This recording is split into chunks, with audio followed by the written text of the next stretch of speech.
Good morning and a happy Thursday to you. I'm King 5 meteorologist Ashley Ruiz with a deeper dive into your forecast. It's opening day and all eyes are on the forecast. Thankfully, we have a roof at T-Mobile Park. It's looking likely that it's going to be a roof closed game, at least for today.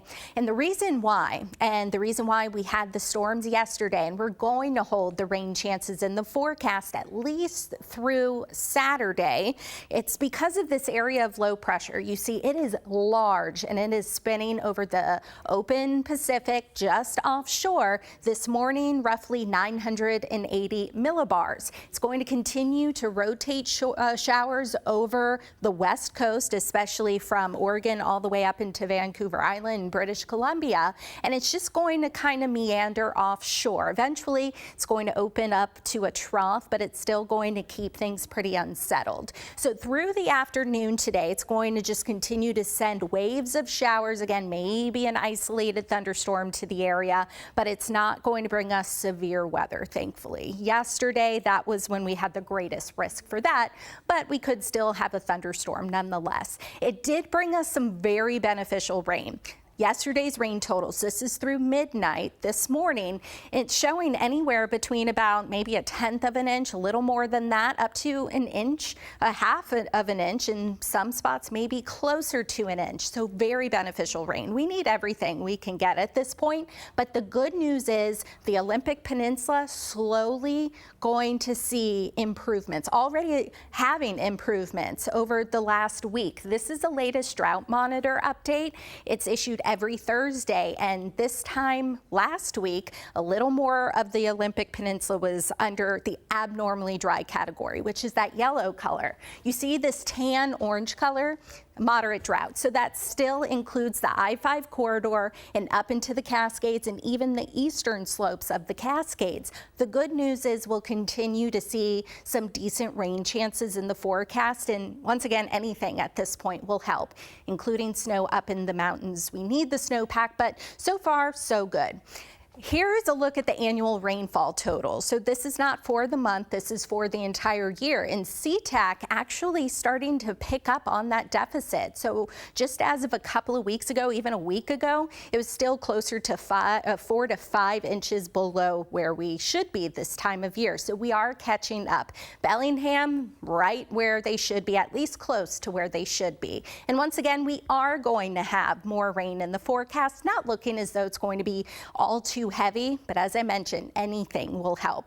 And in regards to the storm system yesterday, it didn't materialize as expected. All the ingredients were there. They did not come together all at once to perform and overperform in terms of the storms and reaching their fullest potential. But they did produce a lot of lightning, gusty winds, some downpours. You saw that beneficial rain, but it did produce all that lightning, causing at least some damage, including several lightning strikes causing fires over Camano Island and then closer to Snohomish County near Everett as well, and then even closer to the coast near Hoquiam. And I wanted to show you just how much lightning. Now, this is an estimate. This is radar estimates showing for Vancouver Island, British Columbia, all the way into northern Oregon near the state line.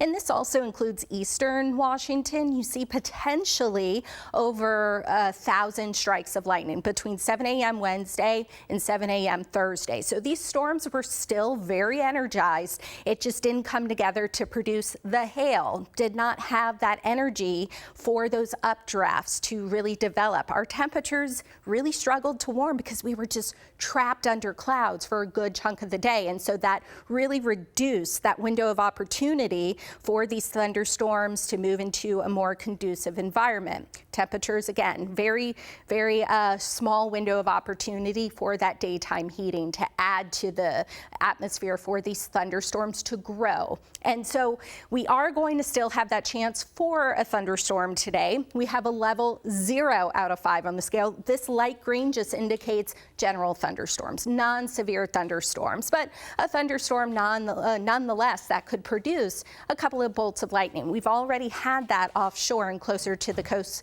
this morning, and maybe some gusty winds, but once again, non-severe thunderstorms. Here's a look from T-Mobile Park, mid-morning hours. You see the sun beaming down. As I mentioned, likely going to have a closed roof. I hope I'm wrong, but there is a better chance for some open roof games later in the weekend. I'll show you in just a minute, but what we can expect to fall, at least from the sky in T-Mobile Park, the hot dogs from heaven. So opening day, 7:10 p.m. this evening. And we'll have to dodge some raindrops. So grab the rain gear if you're going to walk to the game, you're going to drive, going on the train, and so on and so forth, because we will dodge these raindrops.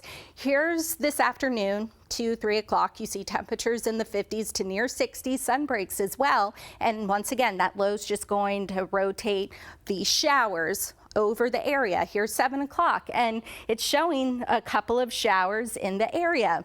Doesn't mean for sure it's going to happen. They could be closer to the Kitsap Peninsula or to the north of Seattle. It's just an estimation of what the radar could look like by then. But we'll have sun breaks, as I mentioned, increasing showers late tonight and into our Friday morning. But in the back half of our Friday, so here's around 3 o'clock, we'll start to see these rain showers taper.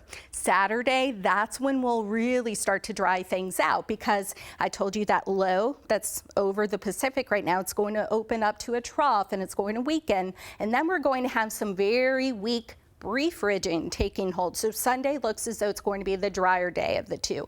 But Saturday will start to warm things up a little bit more as well. But Sunday will be your warmest day.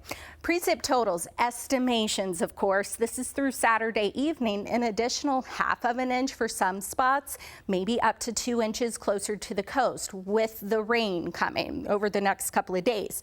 The highest rain totals are going to be closer to the coast. That's typically what we see this time of year and just in general here in Western Washington. In terms of snow, because we've had snow falling over the mountains in the past, we just haven't had much in the way recently because our snow levels came way up. I know it's blank now, but it was showing through Saturday evening, snow levels come back down to about 3,000, 3,500 feet. So we'll get a couple of inches at the passes, but I'm not expecting anything all too heavy because we will have that tapering rain over the weekend, tapering precipitation. So Sunday we'll kick things off with some clouds, maybe some fog as well. Temperatures will warm up nicely into the upper 50s, lower 60s, so above normal after a chilly start to the day. So Sunday, that's when we'll likely have the best chance for an open roof, because it's also going to be an earlier game as well. Monday, we are going to have rain at times. We'll likely have increasing rain. As of now, it looks as though it's going to be Sunday night and into Monday at least. And then Tuesday, showers, partly sunny skies. Temperatures will be in the 50s. And so it is going to turn back to a pretty cool and unsettled weather pattern. But once again, we are going to just have showers, maybe an isolated thunderstorm with all of the rain that we could see today. Severe weather threat, not expecting that. And so again, if you are going to go to T-Mobile Park for opening day, just grab that rain jacket and have fun.